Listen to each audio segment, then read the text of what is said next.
Today I'm just doing a sight-in of a rifle, so I thought I'd just put something up to show how I do it. This rifle, I already know it shoots quite well, and I've just changed the scope on it. So there's new mounts. I've just done a quick shoot with it, just one shot. I'll get to that in a minute.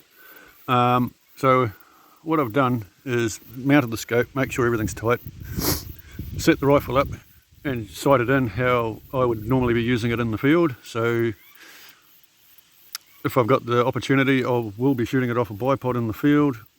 It will always be shot with a suppressor on it, so that's how I have it set up when I'm going to do a sight in with it, so everything's the same as to how it's going to be used.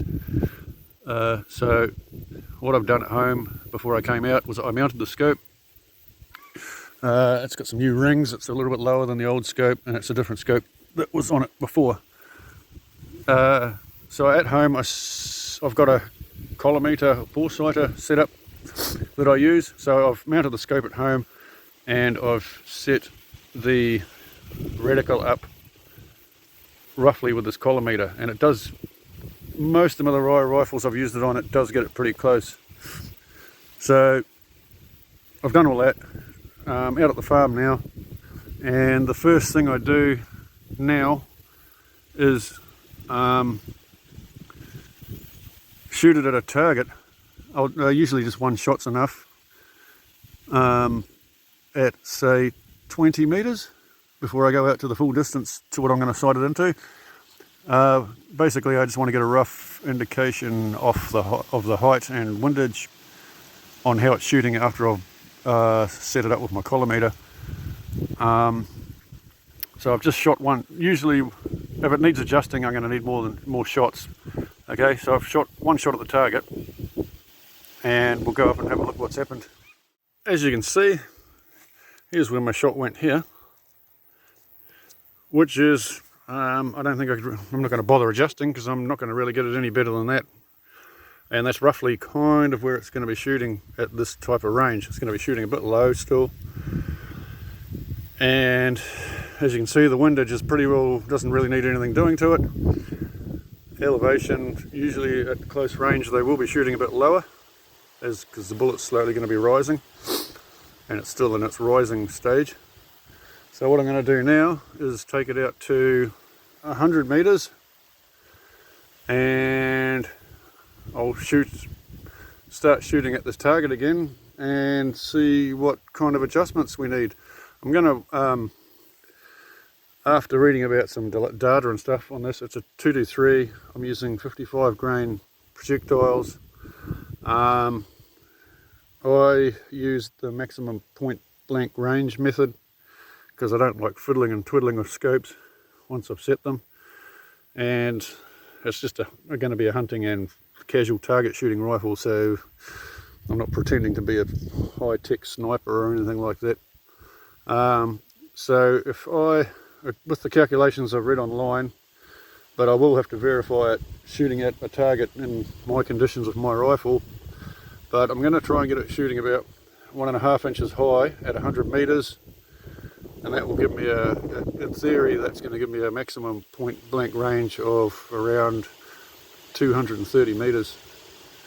So we'll take this target out to 100 meters now and see what happens. I've got a target set up there at 100 meters. Not sure if you can see it. There's a little white box up there just below that pile of rubbish.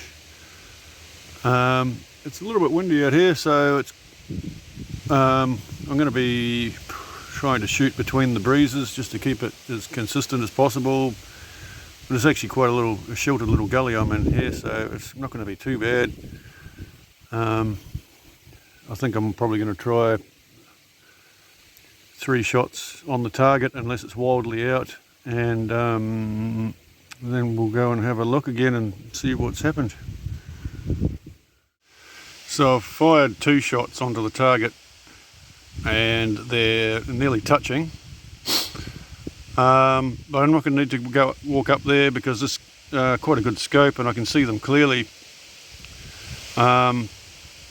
I use a target that's got inch grid squares marked out on it, so for times like this when I can't actually see the shots quite clearly, I don't have to go up to the target and actually measure it. I can see on the lot, see where they are compared to the grid on the target to how far out it is. So these two shots, although they're really close together, which is good, they're shooting off 3 inches to the right and 2 inches high. So I can, without having to walk up to the target all the time, I'm going to be able to just adjust the scope from here and get it shooting where I want it, and having to wait between the breezes as well to keep it consistent. Right, so after a lot of mucking around with it, finally got it as good as I can get it, and I've run out of ammo. Well, it's not the kind of group I was hoping for, but it's really started to, the wind's really started to pick up out here, and it's really quite gusty now, so I'm picking that's about the best I'm going to get it today. The first mistake was I'm used to working with an inch scope. This one's a mil scope, so the adjustments sort of threw me off a little bit for a start till I figured it out. Yeah, so not ideal conditions, but it's kind of the conditions that you have to shoot in sometimes, because this is what you're going to be hunting in. So yeah, I didn't film the whole process because I just needed to get on with it, because the wind was really starting to pick up. But there's the end results, and I'll have to get it out on a calmer day and just see what it's going to do.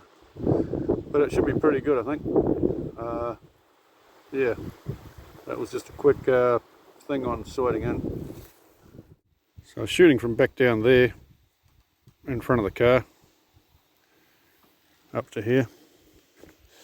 I did try some other ammo, and I'll put a picture of that up in the end too, just as a bit of a comparison to how it was shooting with some different ammo.